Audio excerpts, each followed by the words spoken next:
Hello and welcome to Morning Call. The show's called Morning Call. I almost forgot the name. For the 20th of February 2019. Hope you're doing good. I'm Fab from Hamburg, where it's still spring, I guess, but it's gray again. And first of all, coffee.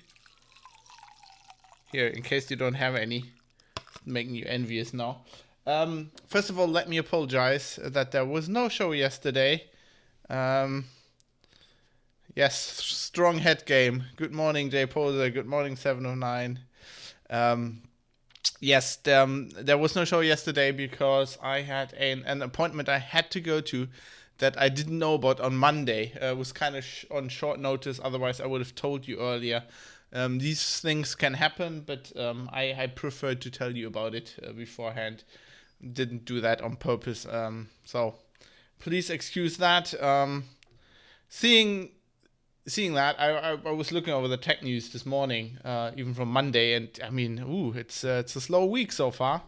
Not that much, but I've got some stuff for you. So let's get into that. Let's get into your tech news for the day. First of all, we have a story of Apple once again having problems. Seems to be a story for them.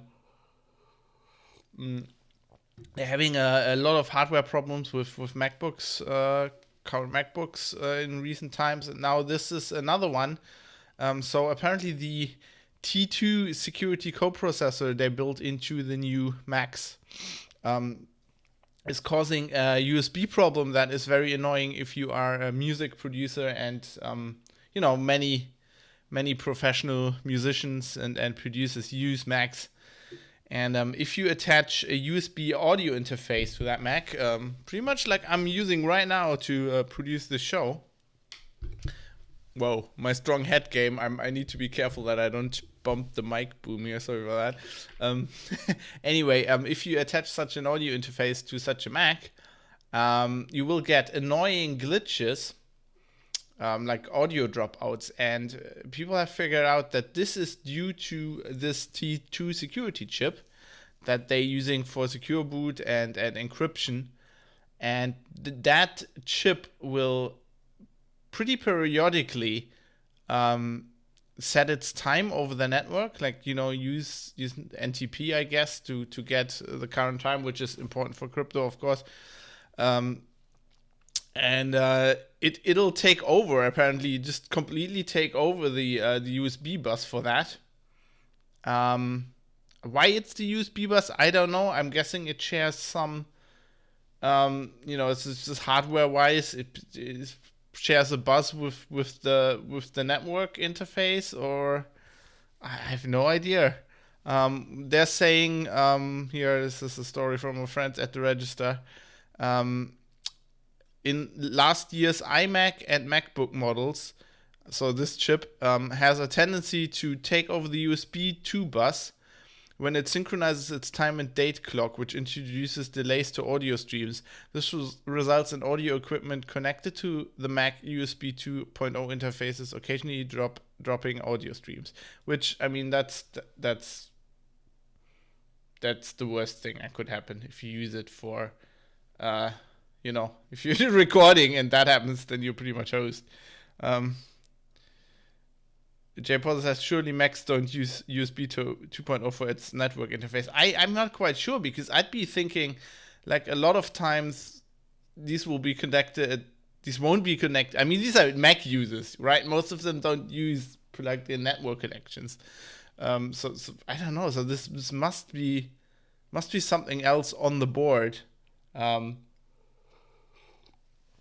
Whoever discovered this, this is I think a publication called Gear. I think it's a magazine for music gear, I guess. They say Thunderbolt and USB via Thunderbolt are not impacted. So the solution to this is to turn off this time synchronization, which I guess isn't that critical. But still, I mean, especially like with audio stuff, this is, they're always, as the register points out, the audio problems should be particularly embarrassing for Apple, as the Cupertino giant has for decades fancied itself a champion of creative professionals, has featured musicians extensively in its recent advertising campaigns. It's kicking off on Reddit. This is this is, as the register points out, is not very good. Man, Apple, get your shit together. What the fuck? I would be really interested to figure out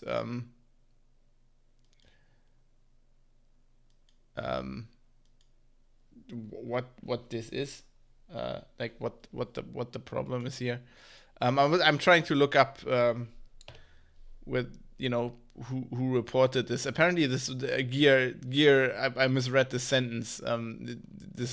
The sentence says Gear that uses other interfaces, so it's not a magazine. This seems to be down to forum reports and stuff on Reddit and stuff people have figured out.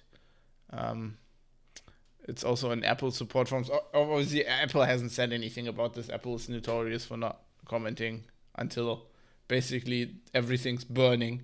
Like, when they were with the, you're holding it wrong, like it took weeks for Apple to even respond to that, when that was like the iPhone, and everybody on the whole planet was noticing that like reception wasn't as good as it was supposed to be. Apple. More, 7 of 9 will be happy. I'm featuring the register heavily today again, just because they do good reporting and good headlines, because mostly for this headline, there's an ongoing story right now that especially the US are pushing to like get Huawei out of like everything. They do lots of we know them for consumer electronics, phones and stuff, but they also produce a lot of networking equipment, and basically the US are saying there's a Chinese company that they build backdoors and spy gear into everything, which is a bit weird, because we know that's exactly what the US is doing as well. Since Snowden, we know that they've been doing this kind of shit. But yeah, apparently it's really bad if it's the Chinese. Now, the UK intelligence services have actually looked at this, and there was a big investigation over there, and they were saying, "Oh, we can't tell this is happening. We looked at this, we're not sure." And now German intelligence services are also chiming in, saying we can't find anything. So as the register says, Germany tells America to verpissen off over Huawei 5G Cybersicherheitsbedenken.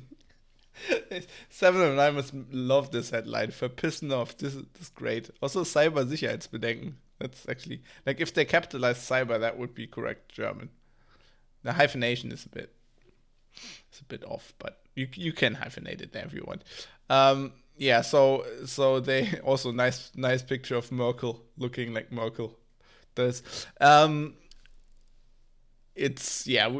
saying we can't find anything. Yeah, weak hyphenation game. Well, they're Brits. They don't know how to hyphenate. I mean, I gotta say, I only learned how to correctly hyphenate when I started my professional career as like a journalist. Hyphenation in German is fucking hard. It's just like you can basically do it everywhere, but then again you can't. So it's bad. Anyway, so yeah, the Germans are saying, the German intelligence services are saying, hey, we can't see anything. I think this, and they were kind of saying this as well. This is like a political game, as the Register points out.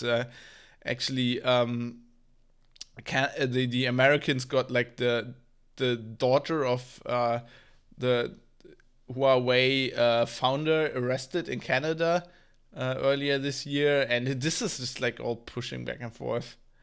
Um, I mean, I'm not saying they're not building backdoors into this gear, but like everybody else is as well. So I'm just like the Americans just pointing the finger. This seems weird to me. Um, Otherwise, stellar headline. Yes, thank you. Headline critic 7 of 9 there chiming in. Jay Porter just says cyber, which you can to this topic. Almost anything you can say cyber. Speaking of cyber, Golem reporting. Golem is reporting. I'm starting to sound German now. That ID cards in all of Europe now have to contain 2 fingerprints on a chip. That's a new law they're passing. Also, kids from 12 years on. That's apparently a big point. I don't understand that one. I mean, I find it bad that we have to have fingerprints on ID cards. But so what? It goes for the kids as well. It's like this is just parents. It's like, oh, won't somebody think of the kids? It's not fair if it's the kids. You can do it to grown-ups. That's okay. But yeah, this is shit. Like, okay, if you're if you're not from the EU and listening to this, and or like soon to be Brexited UK, when you travel in Europe, you don't need a passport.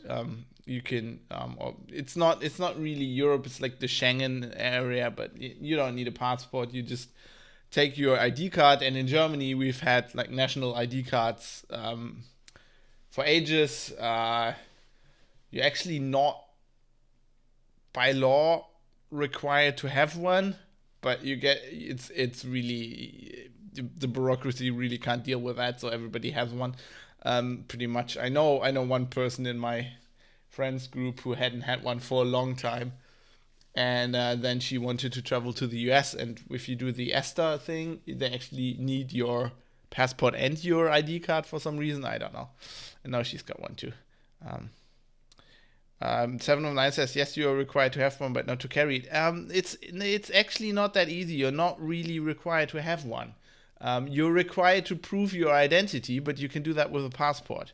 So you can actually do that with a passport, but like most bureaucracy really can't deal with that, and everybody thinks you need to have one. So it's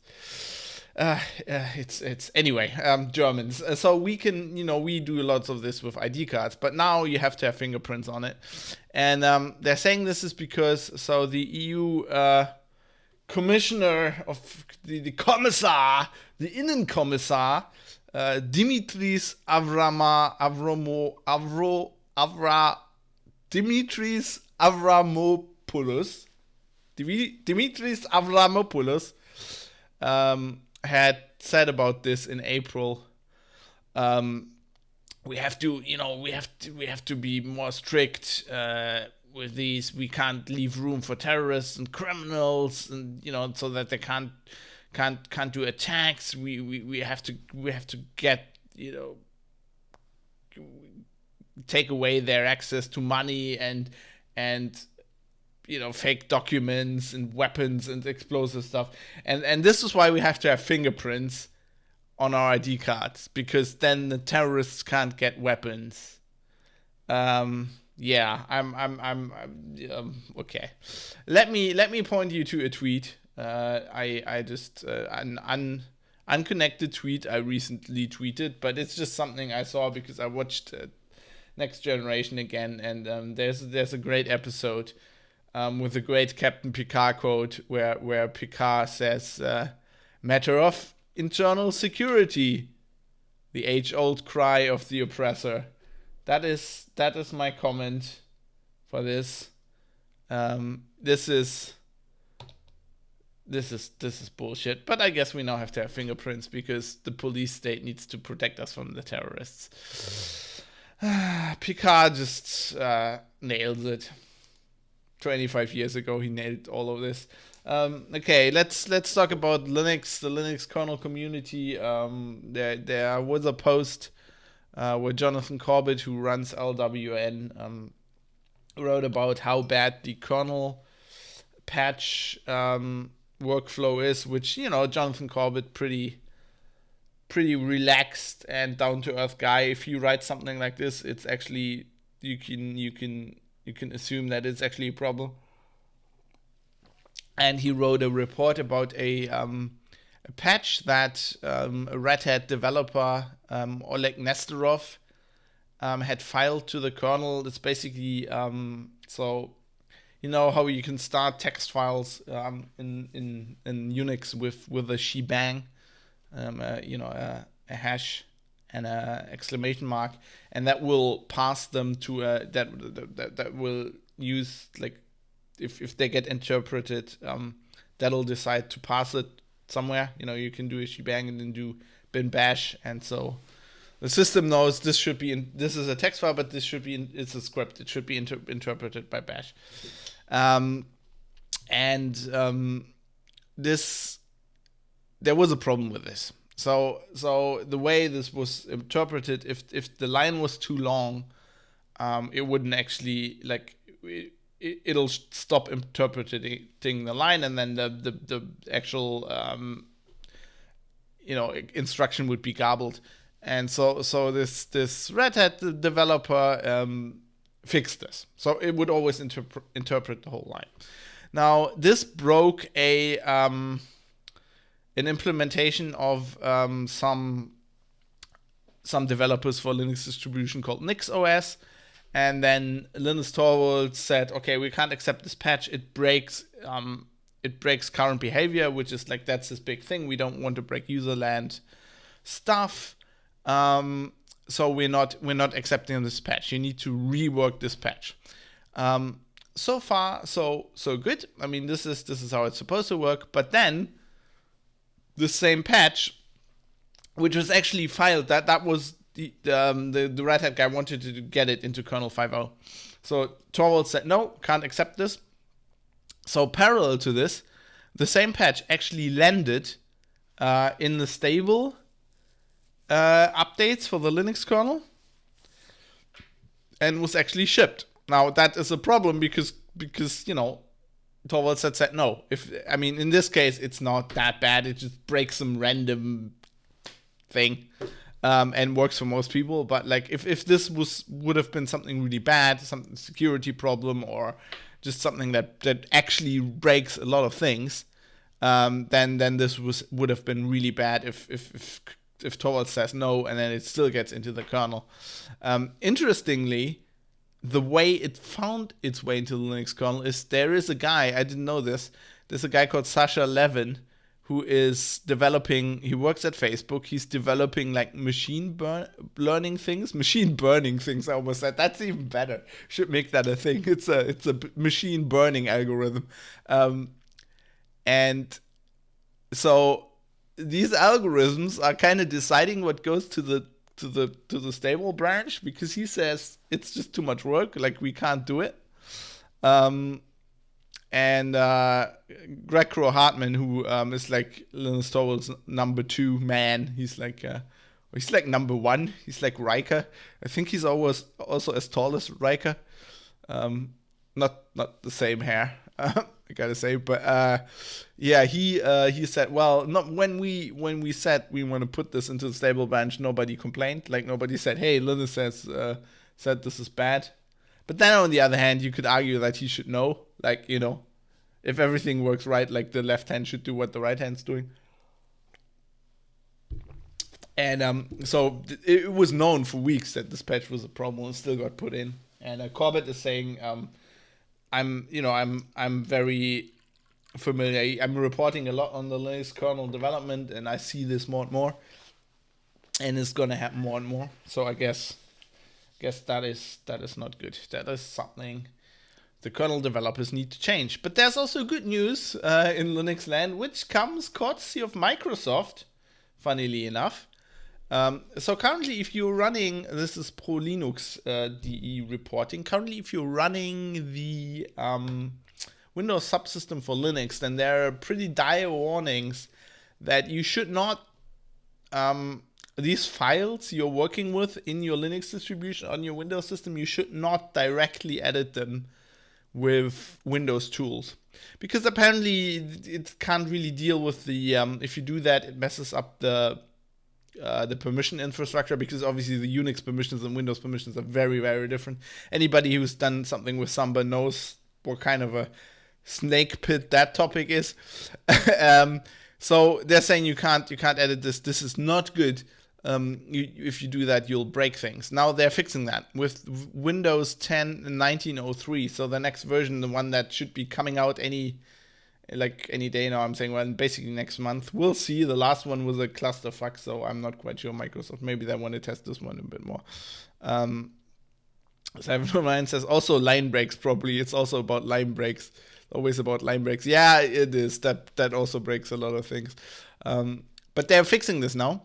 So you will be able to soon to be edit those files in like Windows Explorer. Interestingly enough, they're using the Plan 9 file system from like the Plan 9 distribution. That is interesting. So far, if you wanted to do it now, you basically had to enable, it's like a hack, you had to enable Samba in your Linux distribution and then share it with the Windows host and then exit it that way. Jay Pauler says, had that one yesterday. Everybody, if you do something with software, you'll have that very regularly, don't you? I had the other typical thing. I'm writing a Python app at the moment, and I was bashing my head against the wall because Starfleet coming in on secured channel. Mike has resubscribed. Thank 2 you. months already. We're getting all the FTW. we're getting all the 2 months now. Wow. Thank you. We're getting all the Amazon resubscriptions now because if you subscribe with Amazon Prime, they time out obviously after a month, and then you need to resubscribe. Anyway, thank you for that, Mike. Appreciate it. So I was banging my head against the wall. I didn't know why this code wasn't working, and it turns out it was indentation because of course it's Python. It's like I indented a line wrong and like everything broke, and oh god, couldn't even it's like 2019 and the fucking Python interpreter still can't tell you that it's like indentation in that line. Right? That's like one of the most common mistakes anybody would do in Python. It still can't go. It's just like buffs. This was Django, so it has really good like error pages, like debug pages. It just buffs. It's complete like memory, memory contents at you. Instead of saying, "Hey, this like indentation mistake in this line." Anyway, Jonathan MH says Python is literally from hell. Well, it's the only programming language I can actually deal with.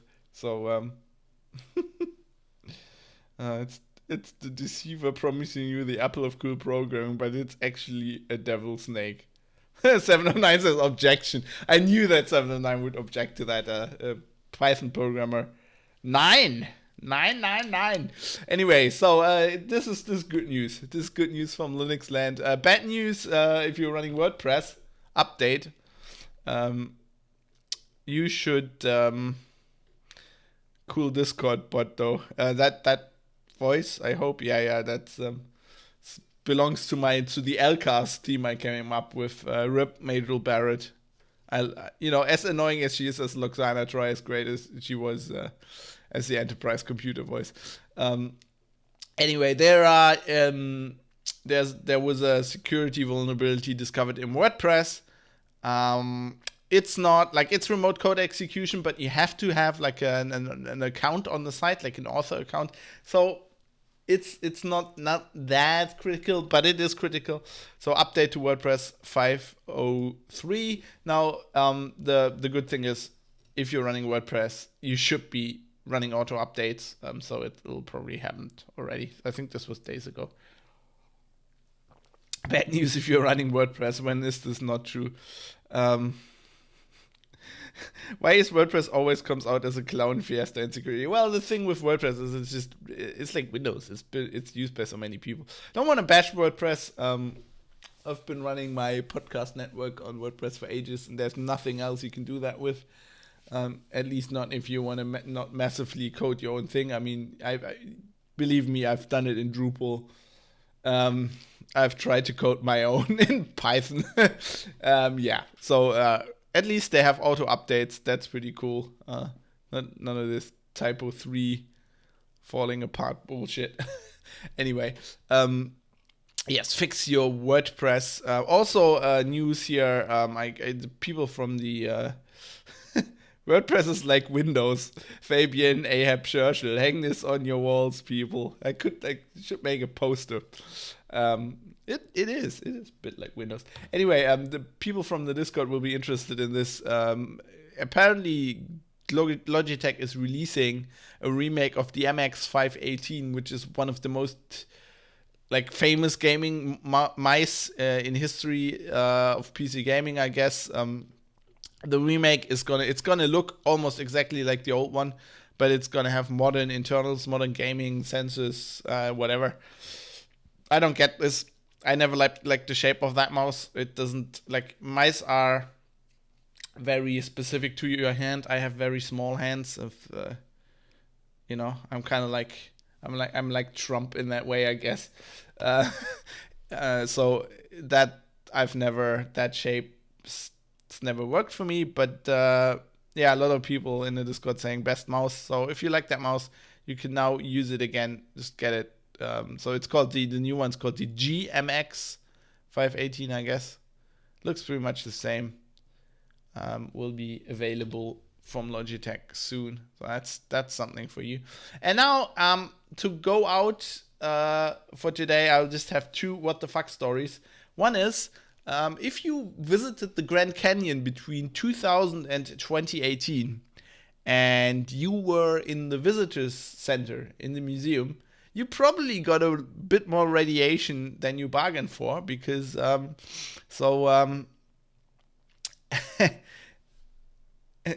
they had 2 buckets of uranium ore lying around there in an exhibit, and nobody knew. Who figured this out? The containers were found by another employee's teenage son, we're told, says the register, described as a Geiger counter enthusiast. The teen was presumably stunned when his device suddenly began clicking away incessantly as he explored the site. The source of the elevated radiation was traced to 3 plastic buckets bunched together in the park's museum collections building. The Discovery Bar, then they removed this. This was 3 buckets full of uranium ore. This is like a story from Fallout. I also love the kid. It's like this is like a maker kid, right? He builds his own Geiger counter or something. And he's like, there's radiation here. Why haven't the grown-ups found this radiation? It's pretty cool. So another tweet. This is me watching TNG. I have another tweet to this. So there's several episodes in TNG where it's just like the ship goes, warning. And then it's like there's radiation levels, right? They're trying to rescue this ship, and or whatever, and then the radiation just increases, and they have this warning: lethal radiation exposure in 30 seconds. Yes, and the way they deal with radiation in TNG is it's okay. There's bad radiation. You get it, the shields fail, and then the ship gets exposed to radiation, and it's completely okay until you reach the lethal exposure. Literally 10 seconds before the lethal exposure, they're fly away, and then they're all good. It's radiation is only deadly if you hit the lethal exposure. Everything you get before that.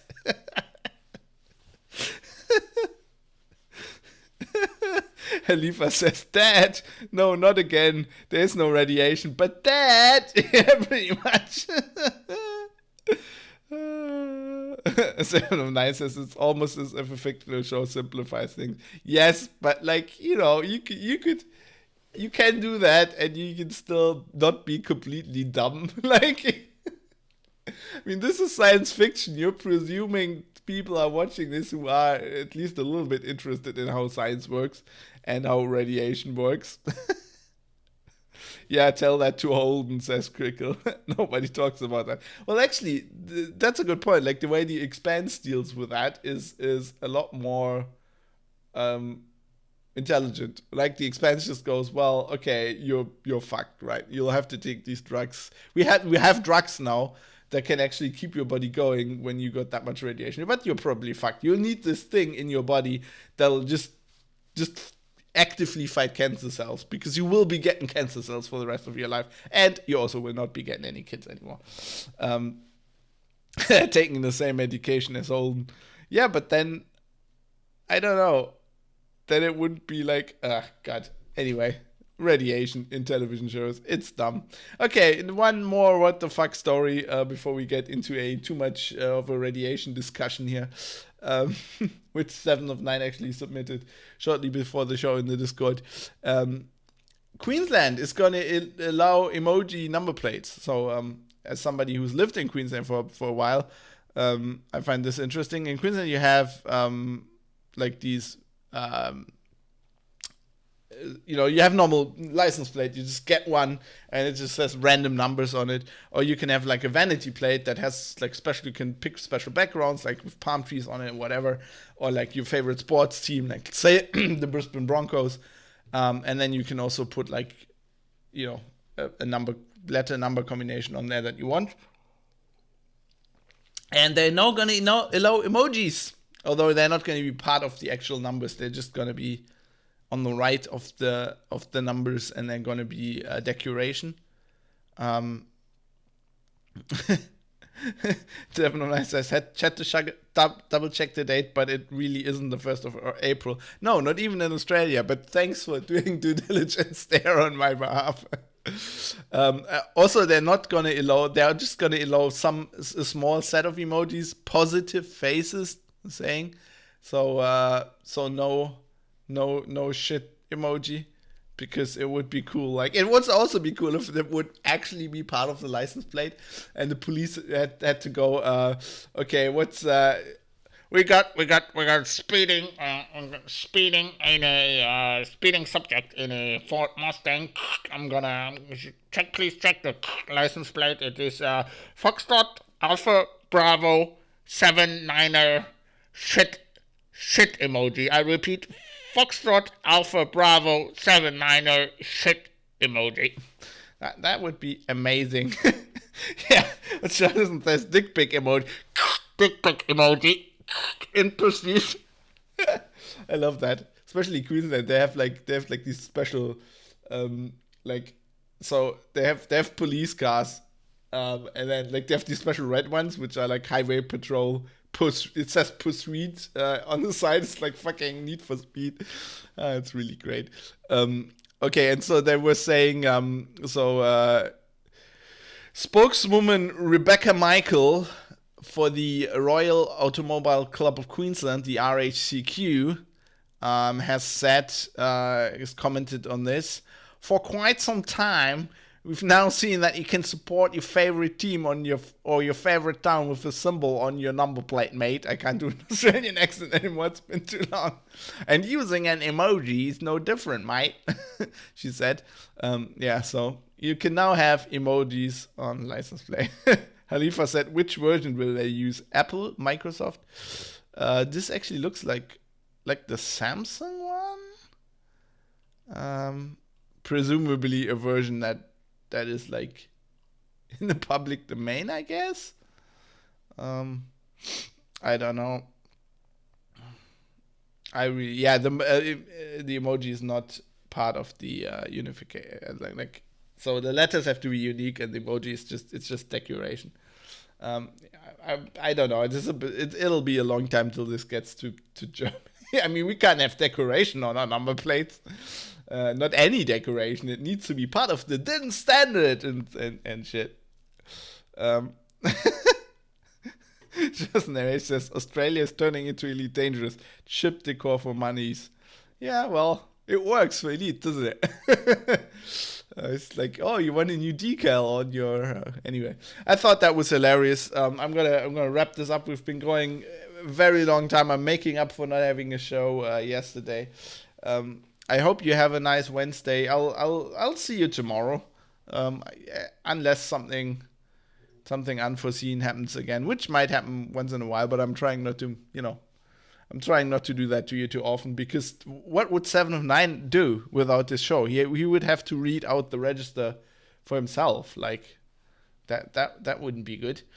Anyway, have a nice day, and I will see you tomorrow. Until then, goodbye, and enjoy the emojis on your license plate.